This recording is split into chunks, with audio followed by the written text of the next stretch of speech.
Hello दोस्तों। तो कैसे हो आप सभी। स्वागत है आपका हमारे चैनल में जिसका नाम है MCQ विद आशीष। आज हम फिर से फिज़िक्स का एक नया चैप्टर लेकर आए हैं, मोशन। इससे पहले हमने यूनिट एंड मेज़रमेंट का क्वेश्चन किया था। जो इम्पोर्टेंट 20 क्वेश्चन हैं जो पिछले एग्ज़ाम्स में पूछे भी गए हैं, वो सारे क्वेश्चंस हमने यूनिट एंड मेजरमेंट्स के करवा दिए हैं। अभी ये मोशन के क्वेश्चन हैं, ये भी आपके 20 क्वेश्चंस होने वाले हैं। आपके 18+ आने चाहिए। इजी क्वेश्चंस हैं, इजी टू मॉडरेट, जैसा ग्रुप डी में पूछा जा रहा है। ठीक है, तो स्टार्ट करते हैं। सारी चीज़ों को ध्यान से देखिएगा और वीडियो को लाइक करना ना भूलें। ठीक है, तो स्टार्ट करते हैं फर्स्ट क्वेश्चन से। फर्स्ट है, कुल दूरी और कुल समय के अनुपात को क्या कहते हैं। मतलब दूरी बटे समय क्या होता है। चाल बराबर, एक सेकेंड, चाल बराबर क्या होता है, दूरी बटे समय होता है। दूरी बटे समय, ठीक है। तो सही आंसर क्या हो जाएगा, चाल। चाल बराबर दूरी बटे समय होता है। वेग का क्या होता है, वेग होता है विस्थापन बटे समय। इस चीज़ को याद रखना हमेशा, चाल और वेग में ये अंतर पूछता है, दूरी बटे समय और विस्थापन बटे समय। ठीक है, तो चाल होता है दूरी बटे समय और वेग होता है विस्थापन बटे समय। चीज़ों को याद रखिएगा। आगे बढ़ते हैं। तो अगला क्वेश्चन है, वेग का ऐसा ही मात्रक क्या है। वेग का क्या मीटर है, मीटर प्रति सेकंड, मीटर प्रति सेकंड स्क्वायर या फिर किलोमीटर। तो बताइए वेग का ऐसा ही मात्रक क्या होता है। वेग बराबर हमने देखा क्या, विस्थापन बटे समय, विस्थापन बटे समय। तो विस्थापन को क्या है, एक प्रकार की दूरी है तो मीटर में डिनोट करेंगे, और समय सेकंड में, तो मीटर प्रति सेकंड हमारा सही आंसर हो जाएगा। ऑप्शन नंबर बी हमारा करेक्ट आंसर है। क्लियर है। वेग बराबर क्या होता है, विस्थापन बटे समय, तो मीटर प्रति सेकंड उसका ऐसा ही मात्रक हो जाएगा। अगला क्वेश्चन है, त्वरण का ऐसा ही मात्रक क्या है।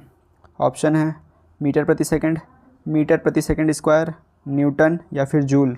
तो बताओ त्वरण का ऐसा ही मात्रक क्या होता है। तो त्वरण का फॉर्मूला क्या होता है, वेग में परिवर्तन बटे समय, वेग में परिवर्तन बटे समय। ठीक है, वेग में परिवर्तन बटे समय, इस टाइप से लिख सकते हैं। त्वरण को ए से दर्शाते हैं, तो ए बराबर क्या हो जाएगा, वेग में परिवर्तन बटे समय। तो ये हो जाएगा, वेग में परिवर्तन क्या होता है, मीटर प्रति सेकंड स्क्वायर, क्योंकि वेग क्या होता है, विस्थापन बटे समय होता है, तो 2 बार समय आ गया, तो मीटर प्रति सेकंड स्क्वायर हमारा करेक्ट आंसर हो जाएगा। क्लियर है। आगे बढ़ते हैं। ये सारे डायरेक्ट MCQ पर बेस्ड आते हैं। ठीक है, तो आपको देखते रहना है।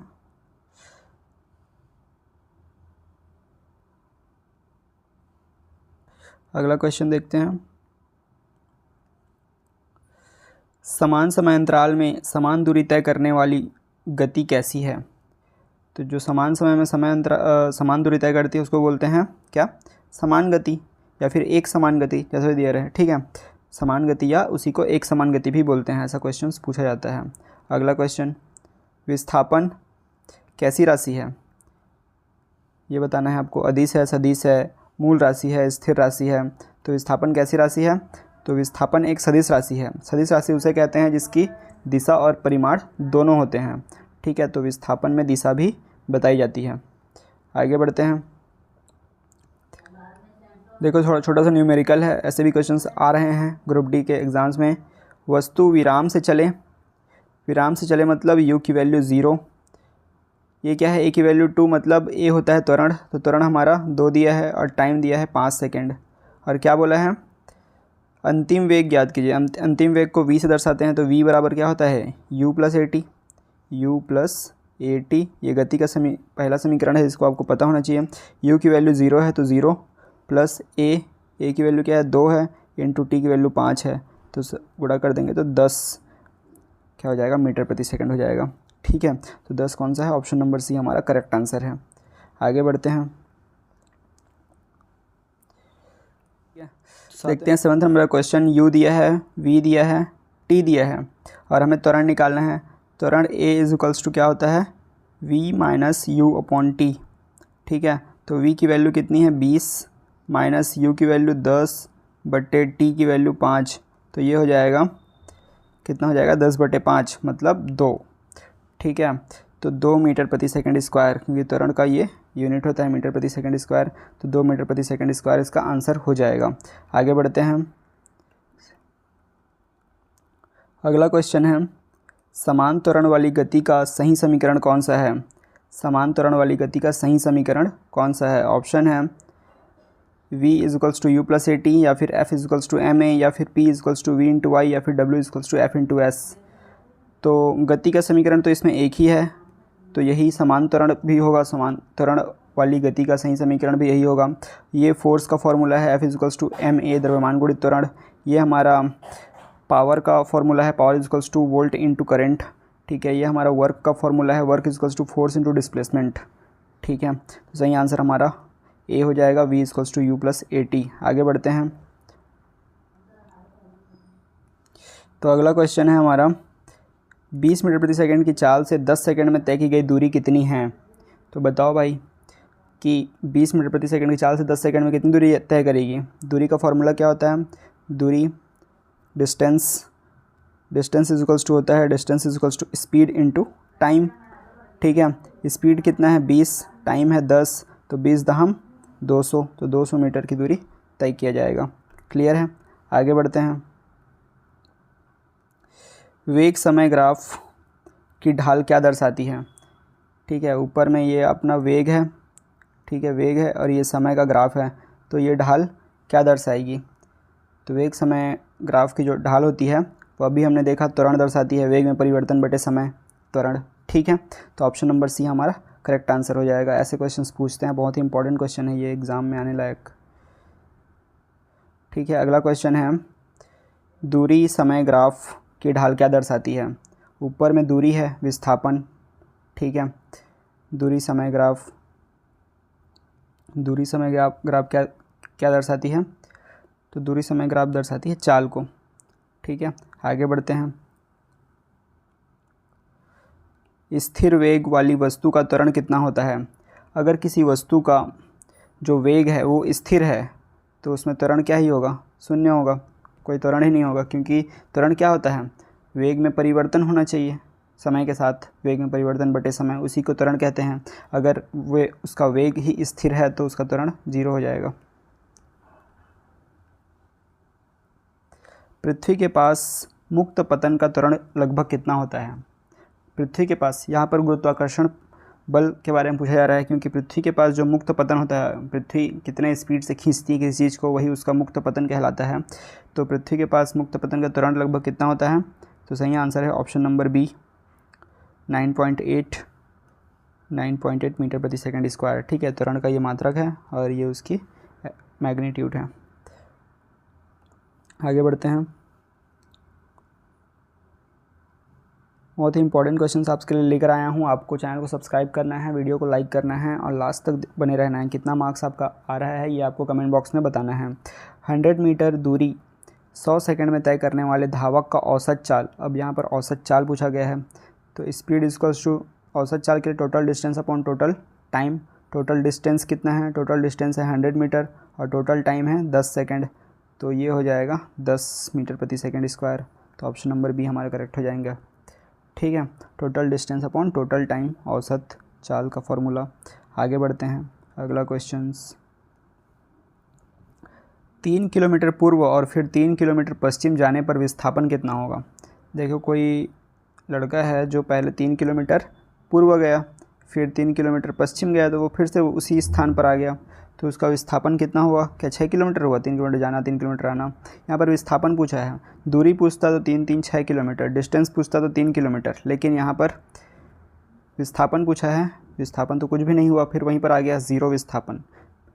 प्राथमिक दूरी से, प्राथमिक पॉइंट से लेकर अंतिम बिंदु तक की दूरी को ही विस्थापन कहते हैं। ठीक है, तो यहाँ पर प्राथमिक बिंदु और अंतिम बिंदु दोनों एक ही है, तो विस्थापन 0 है। आगे बढ़ते हैं। वृत्तीय गति में दिशा बदलने से कौन सी राशि बदलती है? क्या द्रव्यमान बदलेगा, या फिर वेग, या फिर दूरी, या फिर समय? तो दिशा की बात आती है तो यहाँ पर दिशा में तो सिर्फ यही एक सदिश राशि है, तो वेग का प्लस माइनस 0 तीनों में हो सकता है। तो वृत्तीय गति में जब दिशा बदलती है तो उसका वेग परिवर्तन होता है। ठीक है, आगे बढ़ते हैं। 30 मीटर प्रति सेकंड से 10 मीटर प्रति सेकंड 4 सेकंड में होने पर त्वरण कितना होगा? त्वरण का फॉर्मूला आपको पता ही है, a is equals to v minus u upon t. ठीक है, तो v कितना है? v है 10 और प्राथमिक वेग कितना है 30 बटे टी कितना है 4, तो -20/4 कितना हो जाएगा, ये 20 है ठीक है, तो 4 -5 हो जाएगा। तो -5 मतलब ये एक टाइप का मंदन है। -5 क्या होता है, एक टाइप का मंदन होता है। वस्तु रुक रही है, पहले 30 की स्पीड से जा रही है, अब 10 के दौरान से जा रही है, पहले 30 के दौरान से जा रही थी, अब 10 के दौरान से जा रही है ठीक है। तो मतलब 30 के स्पीड से जा रही थी वेग से, अब 10 के वेग से जा रही है ठीक है। तो उसका वो क्या होता है, मंदन हो रहा है, उसका स्पीड कम हो रही है, मंदन कहलाता है, स्पीड कम होती है। तो उसका जो त्वरण है वो हो जाएगा माइनस मंदन को दर्शाता है। आगे बढ़ते हैं। गति के समीकरण में u क्या दर्शाता है, तो अभी तक हमने कई बार इसको देख लिया है। क्या अब इसका आंसर दो, अंतिम वेग, प्रारंभिक वेग, त्वरण या फिर विस्थापन। तो बताइए u क्या दर्शाता है, तो सही आंसर हो जाएगा ऑप्शन नंबर बी, प्रारंभिक वेग ठीक है। आगे बढ़ते हैं। 19वें नंबर का क्वेश्चन, गति के समीकरण में s किसे दर्शाता है, समय, चाल, विस्थापन या फिर त्वरण। हमने इसका भी क्वेश्चन देखा है। तो s किसे दर्शाता है, विस्थापन को दर्शाता है ठीक है, विस्थापन को दर्शाता है। आगे बढ़ते हैं आज के लास्ट क्वेश्चन की तरफ ठीक है। अभी तक आपको अगर सेशन अच्छा लग रहा है तो आपको चैनल को सब्सक्राइब करना है, वीडियो को लाइक करना है। मैं ऐसे ही डेली बेसिस पर वीडियो ला रहा हूँ जो आपके ग्रुप डी एग्ज़ाम में पूछे जाएंगे, चैप्टर वाइज ला रहा हूँ ठीक है, जो बहुत इंपॉर्टेंट है। इससे पहले यूनिट एंड मेजरमेंट के चैप्टर हो चुके हैं, वो आप देख लीजिएगा। तो अगला एंड लास्ट क्वेश्चन देखो, ऐसा यूनिट चेंज करने के लिए भी क्वेश्चन पूछा जा सकता है। 72 किलोमीटर प्रति घंटा को मीटर प्रति सेकंड में बदलने पर मान। देखिए, कभी भी आपकी सिलेक्शन जो है उस क्वेश्चन से नहीं होता जिसको सब कर रहे हैं। आपको सब कर रहे हैं उसको करना ही है, और साथ में एक एक्स्ट्रा ऐसा क्वेश्चन भी करना है जो किसी से नहीं बन रहा है।